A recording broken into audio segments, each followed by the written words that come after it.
అనగనగా ఒక వింత చెట్టు, ఎత్తు చూస్తే ఆకాశమంతా, చుట్టుకొలత చూస్తే 10 మంది పట్టుకున్న పట్టణంతా. ఏంటి కథ చెప్తున్నాడని అనుకుంటున్నారా? కథ కాదండి బాబు, నిజం. యాక్చువల్గా మనకి కుళాయి వాటర్ ఎలా సరఫరా చేస్తారు? ఎక్కడైనా ఒక ట్యాంకర్ కట్టి ఆ ట్యాంకర్ నుంచి డైలీగా మనకి వాటర్ అనేది సరఫరా చేస్తారు. అయితే ఈ వాటర్ ట్యాంకర్ స్టోరేజ్ కెపాసిటీ అనేది మ్యాక్సిమం 1 lakh లీటర్స్ అనుకోండి. నేను చెప్పే ఈ వింత చెట్టు మాత్రం దాదాపుగా 1,20,000 లీటర్ల నీటిని తనలో దాచుకోగలదు. చాలా ఇంట్రెస్టింగ్ గా ఉంది కదా. అయితే టాపిక్ లోకి వెళ్లే ముందు, మై నేమ్ ఈజ్ నాగ సతీష్. ఎవరైనా ఫస్ట్ టైం నా ఛానల్ చూస్తున్నట్టయితే సబ్స్క్రైబ్ చేసుకొని నన్ను ఇంకా సపోర్ట్ చేస్తారని కోరుకుంటున్నాను. ఈ వింత చెట్టు పేరు ఏంటంటే బేవోబాబ్ ట్రీ. ఇది పుట్టింది చీకటి ఖండంలో, అంటే ఆఫ్రికా ఖండంలో పుట్టింది. ఇది ఒక ఎడారి చెట్టు అన్నమాట.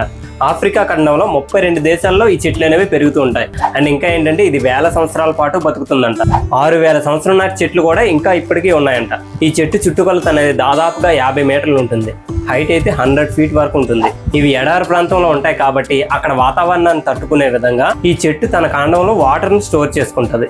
ఈ చెట్టు సమ్మర్లో కూడా దాదాపుగా 1,20,000 లీటర్ల వాటర్ని తన కాండంలో స్పాంజ్ లాంటి నిర్మాణం సహాయంతో దాచుకుంటుందండి. ఈ చెట్టు చూడడానికి ఒక పెద్ద సైజు బాటిల్ లా కనిపిస్తుంది.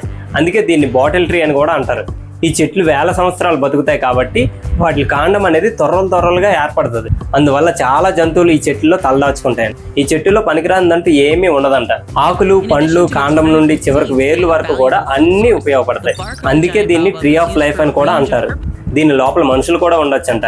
ఎందుకంటే ఈ చెట్టు కాండం అంత పెద్దగా ఉంటుంది. మరి మనం జనరల్గా మాట్లాడుకుంటే ఆఫ్రికా ఖండంలో చాలా వేడిగా ఉంటుంది, ఎందుకంటే చాలా టెంపరేచర్ ఉంటుంది కాబట్టి. అయితే ఈ టెంపరేచర్ బాగా ఎక్కువగా ఉన్న ప్రాంతాల్లో సమ్మర్ వచ్చేసరికి వాటర్ కూడా ఉండదు, ఈవెన్ తాగడానికి కూడా అస్సలు దొరకదు.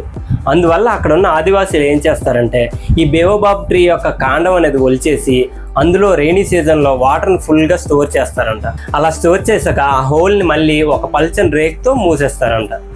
ఇక్కడే ఒక ఇంట్రెస్టింగ్ విషయం ఉంది. ఈ చెట్టు లోపల స్టోర్ చేసిన వాటర్ ఏదైతే ఉందో ఆటోమేటిక్గా మంచినీరుగా ఫిల్టర్ అయిపోతుందంట. సమ్మర్ వచ్చాక ఆ చెట్టు తొరను ఓపెన్ చేసి చూస్తే ఆ వాటర్ అంతా కూడా ఫిల్టర్ అయిపోయి ప్యూరిఫై అయిపోయి ఉంటుందంట. అంతేకాకుండా చెట్టు లోపల భాగం అనేది కొంచెం కూడా చిన్నది కూడా అస్సలు కుళ్ళిపోదంట. ఈ ఆఫ్రికా ఖండంలో మడగాస్కర్లో దాదాపుగా ఒక 20,000 మంది ఈ నీటి వసతి మీదే ఆధారపడి ఉంటున్నారు. అక్కడ ఆంపటక అనే ఒక విలేజ్ ఉంటుంది. ఆ విలేజ్ లో 500 మంది జనాభా ఉంటే 300 చెట్లు పెంచుతున్నారు.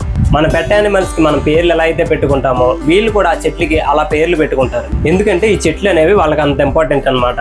ఇవి లేకపోతే వాళ్ళకి జీవనాధారమే ఉండదు. సో ఎలాంటి చెట్లు మన దగ్గర కూడా ఉంటే చాలా బాగుంటది కదా. ఎందుకంటే ఫిల్టర్లతో పని ఉండదు, సమ్మర్లో వాటర్ కరువు కూడా ఉండదు. ఏదేమైనా సరే ఈ వింత చెట్టు భలే ఉంది కదా. సో ఫ్రెండ్స్, వీడియోలో ఇన్ఫర్మేషన్ మీకు నచ్చితే ఒక లైక్ చేసి మీ ఫ్రెండ్స్ అండ్ ఫ్యామిలీకి కూడా షేర్ చేయండి.